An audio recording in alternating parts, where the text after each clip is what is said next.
नमस्कार, मैं हुमायूं सिंह और आप देख रहे हैं नेक्स्ट 9 न्यूज। आज बात करने वाले हैं दिल्ली की उन 7 लोकसभा सीटों को जिसको लेकर कहीं ना कहीं घमासान मचा हुआ है। लेकिन वहीं आपको बता दें, जिस तरीके से मायावती मैदान में है, ऐसे में माना जा रहा है कि मायावती कहीं ना कहीं वोटों की सेंधमारी कर सकती हैं। लेकिन वहीं आपको बता दें, जिस तरीके से उन्होंने अब्दुल बासित और अब्दुल कलाम को मैदान में उतारा है, ऐसे में माना जा रहा है कि दिल्ली की सियासत में बड़ी हलचल देखने को मिल सकती है। लेकिन वहीं अगर बात करें दूसरी पार्टियों की, तो भारतीय जनता पार्टी एक मजबूत स्थिति में दिखाई दे रही है। लेकिन वहीं अरविंद केजरीवाल लगातार अपने ही पार्टी के विवादों में फंसते हुए नजर आ रहे हैं। अगर बात कर लिया जाए स्वाति मालीवाल की, तो स्वाति मालीवाल ने जिस तरीके से एक बखेड़ा खड़ा किया है, कहीं ना कहीं भारतीय जनता पार्टी के गले की फांस बनता हुआ नजर आ रहा है। वैसे में यही देखना होगा कि क्या वाकई में भारतीय जनता पार्टी इस बार दिल्ली की गद्दी पर काबिज हो जाएगी, या फिर जिस तरीके से अरविंद केजरीवाल लगातार मुख्यमंत्री के पद पर बने हुए हैं,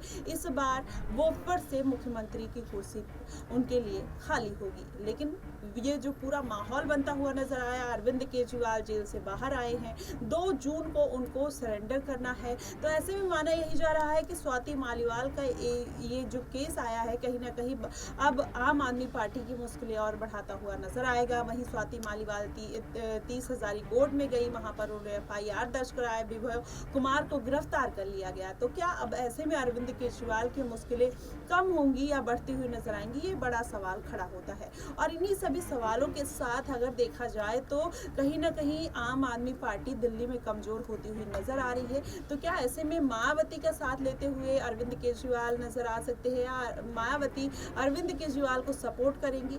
वहीं अगर बात किया जाए भारतीय जनता पार्टी की, तो ये पूरा जो समीकरण देखने को मिल रहा है, केशव प्रसाद मौर्य ने मायावती की तुलना स्वाति मालीवाल से कर दी है। उन्होंने कहा कि जिस तरीके से गेस्ट हाउस कांड मायावती के साथ हुआ था, वही स्वाति मालीवाल के साथ होता हुआ नजर आ रहा है। वैसे में ये जो पूरी राजनीति है, कहीं ना कहीं गरमा रही है। अब ऐसे में ये राजनीति भारतीय जनता पार्टी के पक्ष में जा रही है, या फिर स्वाति मालीवाल ने जिस तरीके से अपनी ही पार्टी में बगावत कर दी है, माना यही जा रहा है कि स्वाति मालीवाल कहीं ना कहीं एक गेम प्लान के तहत ये सब करती हुई नजर आ रही है। लेकिन वहीं अगर बताइए स्वाति मालीवाल का पूरा केस क्या है, तो अगर देखा जाए, स्वाति मालीवाल अपने राज्यसभा पद के लिए कहीं ना कहीं संघर्ष करती हुई नजर आई। ये पूरा मारपीट का जो एक विवरण सामने आया है, वो इसी बात को दर्शाता है कि अरविंद केजरीवाल अभिषेक मनु सिंघवी को कहीं ना कहीं राज्यसभा का पद देना चाहते हैं, जिसकी वजह से वो स्वाति मालीवाल को साइडलाइन करना चाह रहे हैं। और वो कहीं ना कहीं इस बात को लेकर नाराज हैं, जिसकी वजह से ये पूरा जो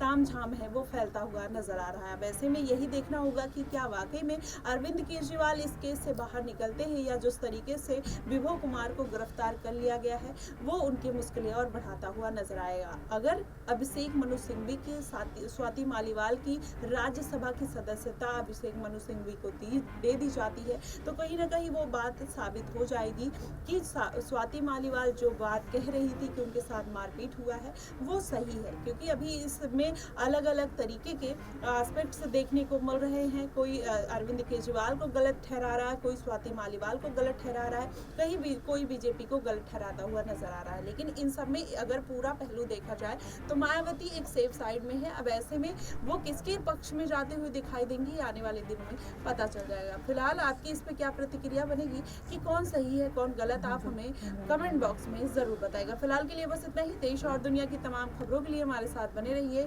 नेक्स्ट